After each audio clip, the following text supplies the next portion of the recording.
welcome to this explainer. Today we're going to take a really calm, thoughtful look at the foundations of electrical engineering.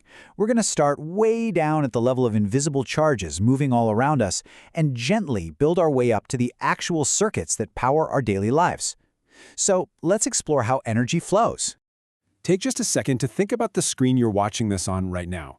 I mean, we plug in chargers and flip switches every single day without a second thought, right? But today, we're going to answer one beautifully simple question. What is actually moving inside all those wires?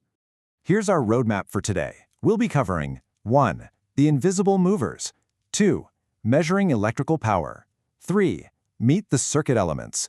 4. Capacitors and inductors. And finally 5. The rules of the road.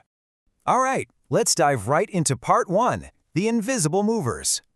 Everything, and I mean absolutely everything, begins with charge. It's just a fundamental property of particles.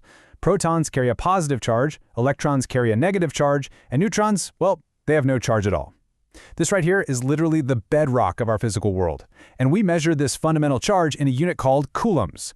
So what happens when that charge starts to move? Well, it creates electric current. Current, which we represent with the letter I, is simply the rate that electric charge flows over time. The math is super straightforward. I equals dq over dt. Basically, if you have 1 coulomb of charge moving past a point every second, you've got yourself 1 ampere of current.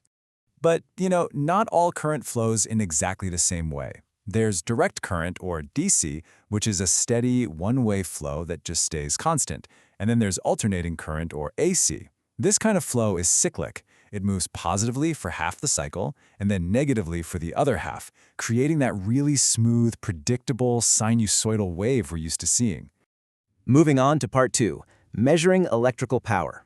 Now, for current to actually flow, it needs a push. We call this push electric potential, or more commonly, voltage. Think of it as the work required to move a unit positive charge from one place to another. So V equals work divided by charge, and we measure it in volts. It's basically the invisible pressure that's driving our entire system. And when you combine that push with the flow, you get electrical power. The equation for this is incredibly elegant. Power equals voltage times current, or P equals VI. This simply measures the rate at which work is actually being done, and we calculate that in watts. Now, engineers use a really handy standard convention for keeping track of all this power. If current flows into the positive terminal of a component, that power is being absorbed. But if the current flows out of the positive terminal, power is actually being supplied. It's just a simple, foundational rule to keep all our calculations nice and organized. Okay, part 3, meet the circuit elements. So we have power, but where does it go? Well, we can neatly categorize every physical component into one of 2 buckets. First, we have active elements. These are basically the engines. They supply energy to the circuit, kind of like a battery. Passive elements, on the other hand, don't supply energy at all. They just dissipate it as heat or they store it. These are things like your resistors, inductors, and capacitors. It helps to map out this whole hierarchy. You'll notice how active elements break down into voltage and current sources. And from there, they divide again into independent sources, like your standard everyday battery, and dependent sources, which actually rely on another part of the circuit to function. It's just a really helpful mental framework to keep things straight. Another great way to classify these elements is by looking at Ohm's law. Linear elements have this perfectly proportional straight-line relationship between voltage and current. A standard resistor is a perfect example of this. But nonlinear elements, like a diode, their relationship curves or changes completely. Knowing which one you're dealing with dictates the mathematical rules we'll need to use later on. That brings us to part 4, capacitors and inductors. Let's zoom in on capacitors. A capacitor stores energy in an electric field right between 2 plates. Now, if the calculus involved here looks a bit heavy at first glance, don't worry about it at all. Just focus on the final integration. W equals 1/2 C V squared. This elegant little equation reveals exactly how much energy a capacitor is holding at any given moment. There's a really crucial point here that's perfectly summarized by this quote from our foundational texts. Observe that the energy stored in a capacitance is a function of its instantaneous voltage magnitude and is independent of the history of how this voltage is reached. Basically, a capacitor simply does not care about the journey. It only cares about the exact voltage at this very present instant. I just think that's fascinating. To put that into perspective visually, think about what happens when we apply a constant, rectangular pulse of current. The charge in the capacitor rises steadily over time, and naturally the voltage does the exact same thing. But because energy is proportional to the square of the voltage, the energy actually rises on this beautiful, curved, quadratic path. It's a really cool progressive relationship. And finally, part 5, the rules of the road. Okay, time to put all these building blocks together. The very first rule of the road is Ohm's law. Voltage equals current times resistance.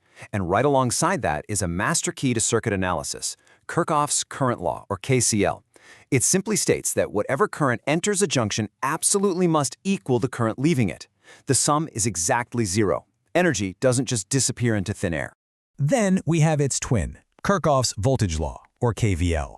This one dictates that the algebraic sum of voltages around any closed circuit loop must be zero. The energy provided by your active sources is perfectly, wonderfully balanced by the energy consumed by the passive components in that exact same loop. Essentially, what goes up must come down. And this is how truly powerful that rule is. Even when you're staring at a really complex-looking network of resistors, by applying KVL, we can easily map out distinct, manageable loops. We just identify the voltage drops across each resistor and create algebraic equations to balance the whole system out. We can actually distill all of this perceived chaos into 4 calm, structured steps. Step 1, identify your closed loops. Step 2, just assign an arbitrary direction for your currents. Step 3, walk around the loop and sum the voltages to zero using KVL. And Step 4, solve the resulting algebra. Armed with these 4 steps, you can confidently analyze almost any fundamental circuit out there. We've definitely covered a lot today, from the quiet flow of tiny electrons all the way up to the foundational laws that balance entire electrical networks. But you know, understanding these rules is really just the gentle first step. So here's my question to you. How will you apply these invisible forces to analyze the complex systems powering our world? The next time you plug in a device, I hope you have a slightly deeper appreciation for those invisible forces gracefully balancing themselves out. Thanks so much for taking the time to explore this with me today.